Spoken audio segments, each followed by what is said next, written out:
کی کوشش کریں گے انڈیا اور پاکستان کی فورن پالیسیز. ظاہر آج کل بہت تعریفیں کی جا رہی ہیں، عمران خان صاحب بھی کہہ رہے ہیں، لیکن خیر بات عمران خان کی نہیں ہے، بلکہ سچی بات یہی ہے کہ آج کل جو فورن پالیسی انڈیا لے کے چل رہا ہے وہ واقعی بہت امپریسو ہے.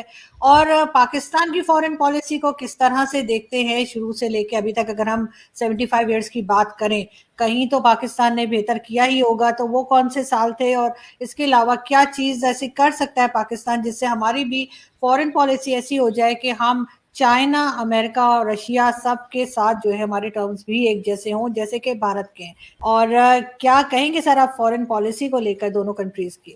پچھلے جو 10-15 سال میں انڈیا کی فورن پالیسی، خاص طور سے 1990 سے، جب سے 1991 میں جو سوویت یونین کا کولیپس ہوا، مجھے لگتا کہ انڈیا ایک طرح سے یتیم ہو گیا.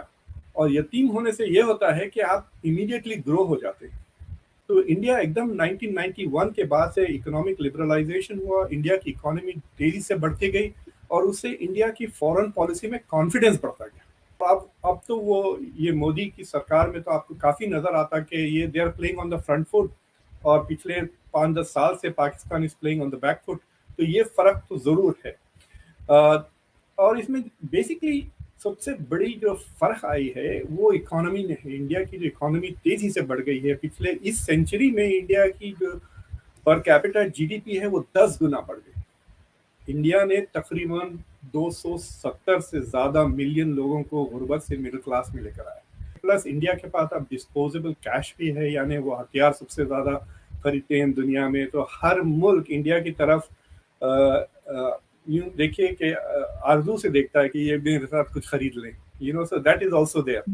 تو اس وجہ سے بھی India is able to assert. اور دو چیزیں انڈیا کے لیے آر گوئنگ ویل. ایک کہ انسپائٹ آف جو چیزیں مودی اور بی جے پی کر رہی ہے، India still enjoys the reputation of being a democracy.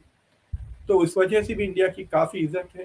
اور دوسری چیز یہ ہے، انڈیا کا ڈائسپورا بہت بڑا ہو گیا ہے، اور انڈیا کا ڈائسپورا بہت ہائی اچیونگ ڈائسپورا. آپ جہاں بھی جائیں انڈینز آر لیڈنگ. پچھلے ہفتے آپ شاید دیکھے ہوں گے کہ تقریباً ایک انڈین نیئرلی پرائم منسٹر بن گئے برطانیہ کے، اور یہاں پہ کملا ہیرس وائس پریزیڈنٹ ہے یو ایس کے. اور تقریباً ہر میجر دنیا کی جو کمپنی ہے، آپ مائکروسافٹ لے لیں یا گوگل لے لیں، انڈین ہی سی ای اوز ہیں. تو ہم دنیا کے جو اہم چیزیں ہیں ان کو بھی مینیج کر رہے ہیں، اور جو اہم ملک ہیں ان کو بھی مینیج کر رہے ہیں. تو اس سے جو انڈیا کا سافٹ پاور اور ریسپیکٹ بڑھ گیا ہے، اس کے وجہ سے انڈیا کی فورن پالیسی کافی کانفیڈنٹ ہو گئی ہے. اور یہ نظر آئے، آپ کو پتا ہوگا کہ انڈیا نے جب 56 میں سوئز کینال کی جنگ ہوئی تو برطانیہ کی بڑی کرٹیسزم کی، لیکن جب سوویت یونین ہنگری میں گیا تو انڈیا کرٹیسائز نہیں کر سکا، تو اس کی آزادی نہیں تھی. تو انڈیا نان الائنڈ ضرور تھا لیکن ڈر سے تھا. لیکن اب جو انڈیا نان الائنڈ ہے، یعنی آپ نے دیکھ رہے ہیں یہ یوکرین والے جنگ میں انڈیا assertively آٹونومس ہے، یعنی کہہ رہا ہے کہ ہمارے انٹرسٹ نہیں ہے کہ ہم ویسٹ کے سائڈ الائن کریں رشیا کے ساتھ. تو اب بھی نان الائنڈ ہے لیکن اٹ از وتھ کانفیڈنس.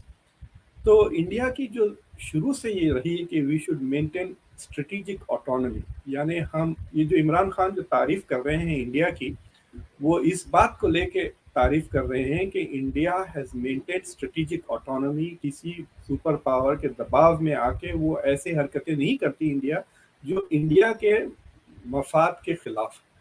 تو یہ جو گول پاکستان کی فورن پالیسی کا ہے کہ انڈیا کو بیلنس کرے اور انڈیا کو سے ہو سکے تو بائی اینی مینز کشمیر حاصل کر لیں، یہ جو ڈرائیونگ فورس ہے پاکستان کی گرینڈ اسٹریٹجی کا، وہ پاکستان کو دو چیزیں کرنے پہ مجبور ہوا ہے. ایک ایکسٹرنل ڈیپینڈنسی، اور دوسری چیز ہے کہ انٹرنل جو ڈیولپمنٹل کی ضرورتیں ہیں اس کو وہ اگنور کرتا ہے.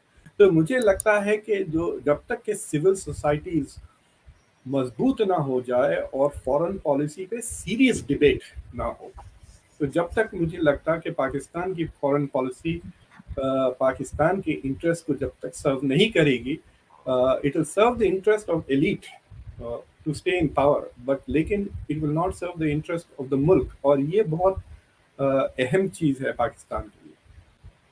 سر آپ کو لگتا ہے کہ شروع سے ہی 75 ایئرز میں سٹارٹ سے ہی ویک تھی ہماری فورن پالیسی، یا کبھی کسی جگہ آپ کو ایسا لگا کہ اس وقت صحیح ہوا ہے، کچھ تھوڑی سی بہتر ہوئی ہے؟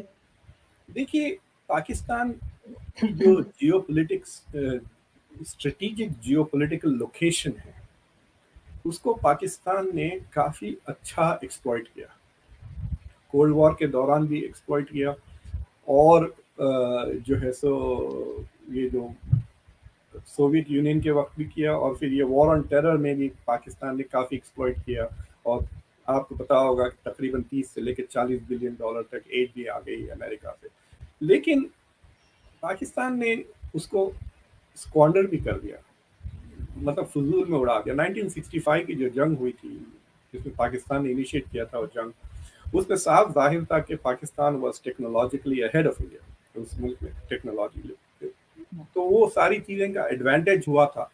لیکن آئی تھنک پاکستان نے جو اپنے لیے گولز سیٹ کیے وہ تو اچیو کیے ہیں۔ It continues to balance India, انہوں نے نیوکلیئر ویپنز بھی حاصل کر دیا، become a nuclear power state, اور کسی نہ کسی طرح سے کوشش کر کے انہوں نے وہ دکان میں سے وہ گاڑی خرید لی، نا چیچا سے تھوڑے مانگ لیے، ادھر سے تھوڑے مانگ لیے، ادھر سے قرضہ لے لیا، تو بٹ دا پوائنٹ از کہ it has not help Pakistan, اور آپ دیکھ رہے ہیں مسلسل آپ کی اکانومی از گوئنگ ڈاؤن اور مقروض ہوتے جا رہا ہے ملک۔ تو فورن پالیسی کی گول سیٹنگ میں پرابلم ہے پاکستان کو چاہیے کہ اس کی فورن پالیسی پاکستان کو ایز اے ملک مضبوط کرنے کے لیے رکھے، نہ کہ انڈیا کے ساتھ مسلسل کمپٹیشن میں لگے۔